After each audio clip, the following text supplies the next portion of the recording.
જ્યારે મા પાસે ગયા હતા ને, માએ ઉદ્ધવને કહ્યું કે ઉદ્ધવ, કૃષ્ણને એક સંદેશો આપજો ને કે મથુરાના મહેલમાં એક દાસીની જગ્યા ખાલી હોય તો તારી મા યશોદા તારી દાસી બનવા તૈયાર છે, જો કનૈયા તારું મોઢું જોવા મળતું હોય તો. શું ગજબનો પ્રેમ કરે છે વ્રજવાસીઓ. જેવો ઉદ્ધવે શબ્દ કીધો કે હું તમારા માટે કૃષ્ણનો એક સંદેશો લઈને આવ્યો છું, જે રડતી હતી ગોપીઓ હસવા લાગી. વિચારે છે, ઘડીકમાં રડવા લાગે, ઘડીકમાં હસવા લાગે છે. ઉદ્ધવનો ભ્રમ ભાંગી નાખ્યો ગોપીઓએ. હો, ઉદ્ધવે પૂછ્યું, તમે હસો છો કેમ? હું કૃષ્ણનો આ સંદેશો લાવ્યો છું તો.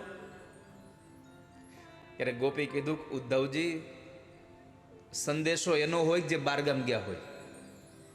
સંદેશો એવાનો હોય જે બારગામ ગયા હોય. કૃષ્ણ તો ક્યાંક યાદ નથી, તો પછી એનો સંદેશો હું કામ લાવ્યા? મૂર્ખ તો તમે છો.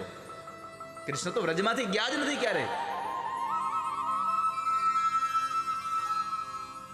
प्रीतम को पतिया लिखूं जो होवे परदेश, जो तन में मन में नयन में वाको कह संदेश.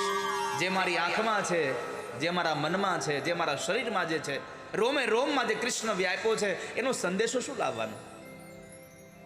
પ્રભુજીને સમજાઈ ગયું કે આ તો બહુ મોટી જ્ઞાન તો અહીંયા પડ્યું છે, હું તો પામર છું.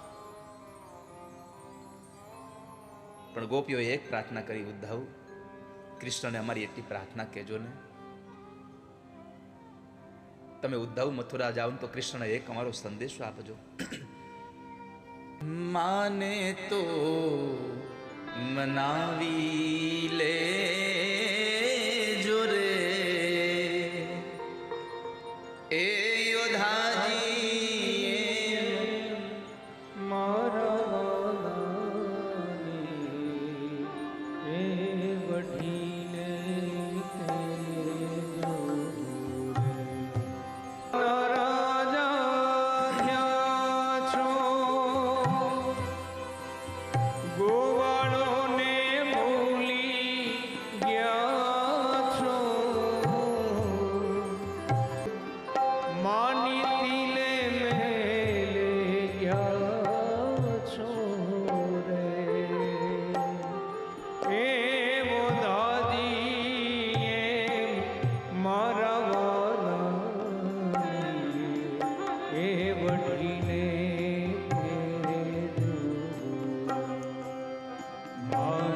ઉદ્ધવને કીધું કે મારા એક સંદેશો આપજો ને, કહેજો કે અમે એની મરજીમાં રહેશું.